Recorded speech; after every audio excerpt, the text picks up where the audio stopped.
제 인생은 굉장히 삭막하군요. 네? 월요일에 왜 애들이 학교를 안 갈까 그 생각을 했어요. 월요일이 빨간 날이구나. 저한테는 빨간 날이 의미가 없어서. 그렇네요. 월요일은 학교가 많을 때. 그죠.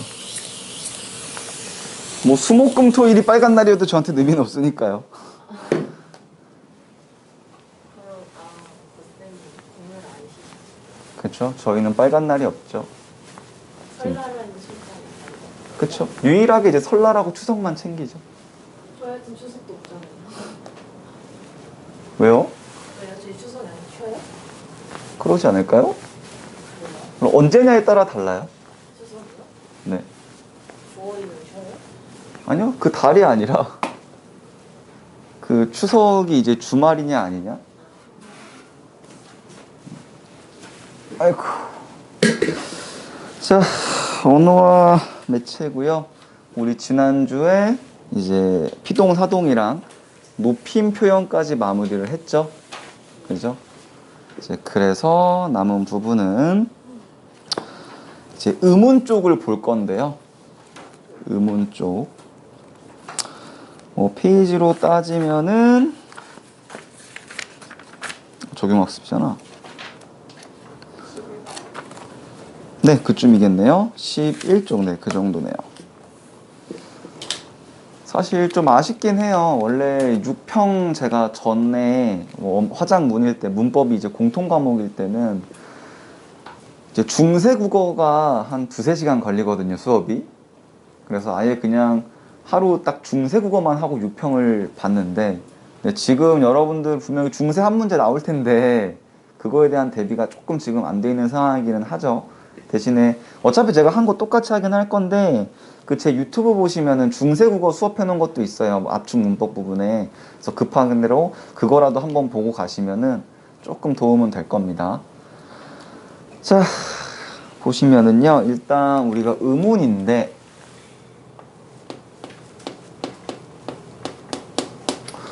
당연히 의문의 정의를 먼저 깔고 가셔야겠죠. 의문의 정의는 뭐예요? 말의 뜻을 구별해주는 소리의 가장 작은 단위이죠. 그럼 거꾸로 얘기하면 뭐가 되는 거예요? 말의 뜻이 구별되면 그건 의문이란 얘기죠. 오케이. 그래서 이 의문에는 크게 두 가지로 이제 구분을 할 수가 있죠. 나눌 수 있는 분절 의문하고 나눌 수 없는 비분절 의문. 요렇게 두 가지가 나뉠 거예요. 그래서 분절 의문 같은 경우는 우리가 그 의문을 하나하나 나눌 수 있는 거거든요. 그래서 뭐가 되는 거예요? 자음하고 모음이 되는 거고요. 비분절 의문은 이제 나눌 수 없는 거거든요. 그래서 어떤 것들, 뭐 억양이라든지 또는 소리의 길이라든지 또는 성조라든지 뭐 요 정도가 남아있게 되겠죠. 다만 공식적으로 우리나라 한국어에 남아있는 건 소리의 길이가 되긴 할 겁니다. 다만 얘는 수능에서 나올 가능성은 많이 낮아요. 왜냐면 이 소리의 길이 같은 경우는 지금 여러분들이 구분할 수 있어요? 없거든요. 저건 그냥 나 생으로 외우셔야 돼요. 규칙도 없어요. 그냥 유일한 규칙이 왜 그런지 모르겠는데 신체와 관련된 건 다 짧은 소리거든요. 뭐 눈, 배, 손, 발 뭐 이런 것들. 근데 애초에 요즘은 이 길게 발음을 다 안 한단 말이야. 한번 누구가 야, 나 눈에 눈 들어갔어 이런 사람 본 적 있어? 없다고. 또 실제로 내신을 본다고 쳐도 이거 그냥 다 외워야 되거든요. 이거 안 외우면 이런 일 벌어져요. 학교 시험에서 저 구석탱이 어떤 새끼 이러고 있어요. 눈, 눈, 눈, 눈 이지라고 있다고. 백날 첫날 그래봐야 구분 못해요. 우리가 현실적으로 다 짧게 발음하고 있기 때문에. 그래서 얘는 너무 센 암기 파트이기 때문에 수능에서 다루기에는 조금 어려움은 있다. 다만 조건이 있기는 한데 이 길이로 구분을 하는 건 첫 글자에서만이에요. 두 번째 글자부터는 무조건 다 짧게 발음해요. 이유는 뭐냐면 애초에 이거의 목표가 뭐예요? 말의 뜻을 구별해 주는 거죠.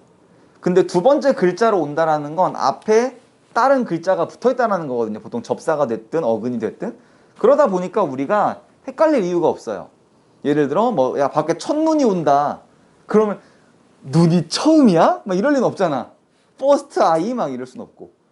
또는 야 군밥 먹을래? 그러면 나이트를 먹어? 막 이럴 순 없잖아요. 그죠? 그래서 이게 뒤로 오면 어쨌든 앞에 이미 상황 맥락이 주어지기 때문에 무조건 두 번째에선 다시 짧아집니다. 이건 약간 내신 스타일 되니. 그래서 결국 우리가 봐야 되는 건 뭐예요? 요 자음과 모음이겠죠. 참고로 쓰잘데없는 거긴 한데요. 분절 의문을 다른 말로 음소, 비분절 의문을 운소라고도 얘기하거든요. 그래서 운인 거예요. 그래서 가끔 이제 문법 지문에서 여러분들 매기고 싶으면 이런 단어 쓸 수도 있거든요. 지문에서. 요것도 챙겨는 두시고. 자, 그러면 우리가 이제 자음에 대해서 공부를 해 봅시다. 일단 자음과 모음의 가장 큰 차이는 뭘까? 자음과 모음의 가장 큰 차이는 일단은 혼자 쓸 수 있냐 없냐예요. 그래서 자음은 혼자 쓸 수 있어 없어? 없어요. 그래서 얘는 자립성이 없습니다. 왜냐면 야 기억 이거 어떻게 발음할 건데? 가요. 가네. 그요. 근데 발음이 안 돼요. 오케이? 그래서 자립성이 없고, 그리고 특별한 단어들이 특별한 자음들이 있긴 하지만 기본적으로 얘는 뭐예요? 안 울림 소리가 메인입니다. 그러다 보니까 얘를 뭐라고도 불러요? 발음을 할 때 소리가 어디에 부딪혀서 난다. 그래서 장애음이라고도 부릅니다. 오케이. 그리고 이걸 먼저 써도 됐구나. 안 울림 소리는 한자로도 표현을 할 수 있죠. 울림이 없다. 그래서 무성음이라고도 얘기합니다. 오케이. 하긴 이제 요즘은 장애음이란 말 잘 안 쓰지 않을까 싶기도 하다. 약간 장애라는 게 또 아닌가? 괜히 나만 불편한 건가? 이게 요즘 또 이제 불편의 시대라서 그죠? 그래서 요즘은 또 장애음이란 말도 좀 안 쓰지 않을까 싶네. 지우자! 수능 가서 안 쓸 것 같아 이제. 수능 굉장히 조심스러운 분들이거든요. 이제 이 단어 아마 안 쓸 것 같아요. 어쨌든 근데 내 친구는 장애인인데. 진짜 장애인이 얘기했었잖아요. 그죠? 저 띠부띠부실 준 친구 장애인이에요. 그쵸? 저 친구 한 명밖에 없어서. 제가 말하는 친구는 다 그 친구예요. 아무튼 그래서 요거 일단 기억하셔야 되고요. 그리고 이제 우리가 당연히 뭐를 외우셔야 돼요? 11쪽의 자음표를 외우셔야겠죠. 어떻게 쓰셔야 돼요? 저는 이제 이렇게 외우고 있거든요. 바빠, 파, 마, 다따타, 사싸, 나라, 자짜차, 가까까, 앙, 흐. 전 이렇게 외우고 있습니다. 외우는 방법이야 다 각자 알아서 외우시면 됩니다. 저야 그냥 세로축으로 항상 무식하게 외우는데, 근데 그 K모 선생 같은 경우는 바다가 자살하면 나나라 이렇게 외우게 시키더라고요. 여기서 다 그 사람의 정신세계가 보이는 거죠. 그죠? 바다가 왜 자살을 합니까? 물론 저는 지금 그 표랑 요게 순서가 반대일 거예요. 저는 이걸 반대로 외우고 있기 때문에 이제 반대로 외우고 있는 이유는 이게 파열음이고 마찰음이고 파찰음이기 때문에 전 그냥 반대로 편하게 외우고 있거든요. 근데 대부분은 요거 두 개 순서를 바꿔서 외우게 시킬 겁니다. 오케이. 그래서 요거 일단 기본적으로 외우고 계셔야 되고 이제 이것들의 특징들을 아셔야겠죠. 자, 이 세로축. 당연히 이게 어떤 기준이 있으니까 이렇게 표로 만든 거잖아요. 그럼 이 세로축은 기준이 뭐예요? 저 조음의 위치예요. 조음이라는 건 소리를 만들다라는 뜻입니다. 즉 얘가 소리가 어디에서 만들어지느냐. 그래서 얘는 어디예요? 입술이고 얘는 잇몸, 얘는 새입천장, 얘는 여린입천장, 얘는 목구멍이죠. 근데 문제는 얘네들을 한자로도 표현할 수가 있어요. 그러니까 이것도 골치 아픈데 제가 학창시절 때 배울 때는 한자로 배웠어요. 근데 제가 졸업하고 조금 있다가 이제 교과서에서 한자 배출운동이 좀 있었거든요. 그래서 한자어를 다 한글로 바꾸는 그런 작업이 있었어요. 근데 갑자기 작년부터 EBS나 교과서에서 다시 한자를 은근슬쩍 끌고 오더라고요. 그래서 옛날 지문이나 그런 거 보면 이게 한자로 쓰일 수도 있기 때문에 한자까지 같이 외우셔야 돼요. 입술, 순음, 잇몸, 치음, 치조음, 새입, 경구개, 여린입, 연구개, 목구멍, 후음. 이런 것도 많이 익숙은 하죠, 근데. 그래서 선택지에 어떤 게 나올지 모르니까 다 외우시긴 해야 돼요. 순음, 치조음, 경구개, 연구개, 후음. 오케이? 그리고 위치도 아셔야 되는데 보통 연구개랑 경구개를 헷갈리시긴 하거든요. 입술이랑 잇몸 모르시는 분은 없을 거니까. 그래서 이 혀를 가지고서요. 이빨의 바로 위쪽을 이렇게 쓰다듬어 보시면 딱딱해요.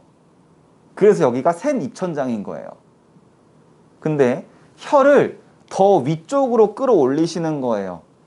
그래서 거기를 쓰다듬으시면은요 느끼시면 안 되고 그러면 약간 간질간질하면서 야들야들하거든요. 그래서 여기가 여린 입천장인 거예요.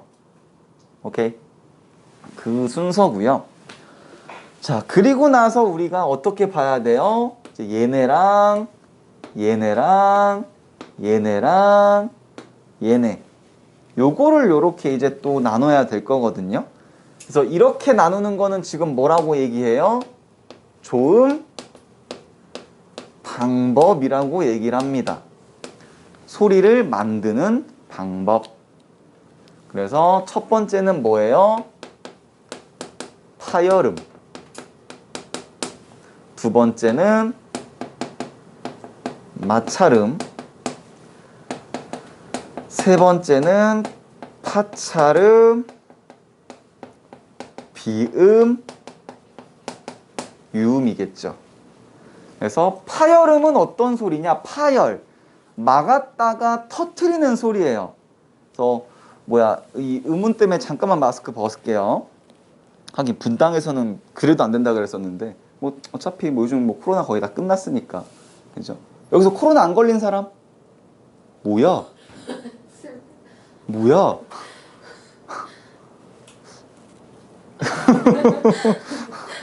이렇게 안 걸린 사람이 많다고? 벗으면 안 되나? 난 걸렸으니까. 그러게 갑자기 쎄하네. 다들 건강하시네요. 어쨌든 그럼 자, 이 비읍은요 발음을 하려면 앞에서 한번 반드시 막아줘야 돼요. 브 이런 식으로 안 막고서는 발음을 할 수가 없어요. 흐 이런 식으로. 그래서 파열음이고요. 마찰음은 이빨과 이빨 사이에서 소리가 마찰이 나는 거예요. 스스 이런 식으로. 파찰음은 파열음이 일어난 다음에 마찰음이 일어나는 거예요. 막았다가 터트리고 그 다음에 마찰. 즈 이런 식으로. 오케이? 그리고 중요한 게 사실은 이제 이 비음 유음이거든요. 비음은 콧소리입니다. 그래서 얘는 발음할 때 원래 코가 떨리는 게 정상이에요. 그래서 미음을 발음하고 코를 만져보면 하면 이렇게 코가 떨려요. 오케이? 그래서 조금 약간 과도한 비음이 섞이면 비음이 안 들어가야 될 때 비음이 들어가서 재수없게 느껴지는 거예요. 오빠 이런 식으로. 오케이? 그리고 마지막 유음은 흐름 소리라 그래가지고요, 소리가 흘러나가요. 근데 사실 이 리을은 발음이 두 개예요.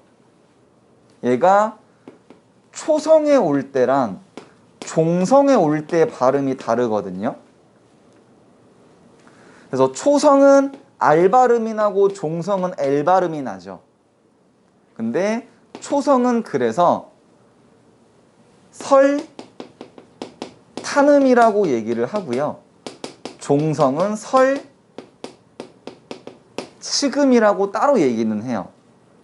자, 왜 그런 거냐면 설탄음은 얘는 발음을 하면 혀가 붙었다가 떨어지는 소리가 나요. 라 이런 식으로. 근데 얘는 반대예요. 혀가 붙으면서 소리가 양쪽을, 이 혀의 측면이란 뜻이에요. 측면으로 흘러나가거든요. 알 이런 식으로. 이해가니? 그래서 사실은 이게 소리는 두 개인데 우리한테 이거는 같은 음운이야 다른 음운이야? 같은 음운이죠. 우린 이걸 하나로 인식하고 있잖아. 근데 외국인한테 이거는 같은 음운이야 다른 음운이야? 다른 음운이죠. 다른 음운으로 인식하고 있잖아요. 오케이? 그런 차이가 있습니다. 리을에서는. 자, 그리고 너무 중요한 거죠. 얘네 셋은 뭐예요? 안 울림 소리고요. 얘네 둘은 뭐예요? 울림 소리죠. 그래서 여러분들이 초등학교 때부터 노란 양말 마누라야 이렇게 외우잖아요. 그죠? 이게 중요한 이유는 안 울림 소리랑 울림 소리 중에 뭐가 발음하기 더 힘들어? 안 울림 소리가 발음하기 더 힘들어요. 그래서 많은 음음 변동이 생기는 이유는 안 울림 소리 때문이에요. 안 울림 소리가 발음하기 힘드니까 울림 소리로 바꾸거나 아니면 소리를 세게 발음하거나 그런 일들이 벌어져요. 오케이? 그래서 자음은 요 정도 개념 알고 계셔야 되고요. 그리고 조금 더 들어가면 이것도 좀 짜친 내용이긴 한데 최소 대립상이란 개념도 있거든요. 약간 수학에서 본 것 같죠? 얘는 음운 하나 때문에 뜻이 달라지면 최소 대립상이에요. 예를 들어 어떤 거? 뭐 딸, 탈 이런 것들. 요게 최소 대립상이고 이거 마지막으로 하나만 더 봅시다. 자, 바보로 볼까? 이걸로 봅시다. 썼으니까. 자, 고기거든요. 근데 이거를 영어로 발음으로 바꾸면 어떻게 발음할까? 기가 될 거거든요. 코기. 그럼 이상한 점이 있단 말이야. 우리한테는 지금 이게 같은 음운이야 다른 음운이야? 같은 음운이죠. 근데 외국인들한테는 이게 같은 음운이야 다른 음운이야? 다른 음운으로 들린다라는 거죠. 이유가 뭐냐라는 거야. 대체 왜 같은 건데 이거를 다르게 느끼냐라는 거예요. 왜 그런 거냐면 얘를 음운을 풀어보면 이렇게 말할 수 있거든요. 음운을. 근데 보면 안 울림, 울림, 안 울림, 울림이에요. 참고로 모음은 다 울림소리입니다. 다음 주에 모음할 때 얘기하겠지만. 자, 그러면 울림소리 안에 발음하기 힘든 안 울림이 있거든. 그럼 이거 발음하기 쉬울까 어려울까? 어려울 거예요. 약간 낮은 음 사이에 갑자기 고음 있는 느낌? 떴다 비행기 약간 이런 느낌? 그러다 보니까 얘를 우리가 어떻게 발음을 해요? 울림소리로 발음을 해요. 그래서 이런 거에서의 기억을 뭐라 그러냐면 아 우리 이건 안 썼구나. 이거의 반대가 이제 유성음이거든요. 울림소리. 유성음화된 기억이라고 얘기를 해요. 오케이? 자 그럼 여기서 이제 하나 더 들어갈 수 있는 게 왜 우리는 이 울림소리와 안 울림소리를 구분을 못해서 하나의 음운으로 생각을 하는데 왜 우리 코쟁이 형들은 이걸 구분을 하냐라는 거야. 음운을 구분하는 기준이 달라서 그래요. 우리나라 같은 경우는 음운의 기준을 뭘로 하니? 이거 안 썼구나. 여기도 이거 안 썼네요. 이거 기준 소리의 색이죠? 예된 거, 예삿소리, 된소리, 거센소리, 예된 거, 예된 거. 거센소리가 제일 센 소리죠. 실수하시면 안 돼요. 보통 된 소리가 제일 센 소리라고 착각하시는 친구들이 있거든요. 자, 그랬을 때 우리는 자음의 구분을 소리의 세기로 해요. 울림과 안 울림이 아니라. 그런데 미국은 영어는 이 음운의 구분을 뭘로 한다고? 울림 소리냐 안 울림 소리냐라고 한다라는 거예요. 그러다 보니까 우리는 이거를 구분 못하는데 거꾸로 외국 애들은 뭘 구분을 못해? 된 소리와 거센 소리를 구분을 잘 못해요. 외국은 소리의 세기로 구분을 하지 않으니까. 그래서 이런 일이 벌어지는 거예요. 어우 사장님 이 라면 너무 차요. 라면이 차다고? 이거 뭐 다시 끓여줄까? no 이 salty 이런 식으로. 오케이? 요런 게 이제 그 언어 구분의 차이입니다. 이해가니? 그래서 뭐 자음하고 이런 것들은 이제 요 정도 개념 잡아두시면 좋을 것 같고요. 그리고 이제 다음 주에는 모음 들어가 보도록 하겠습니다. 되니? 오늘도 고생 많으셨고요. 조심히 갑시다. 수고하셨습니다.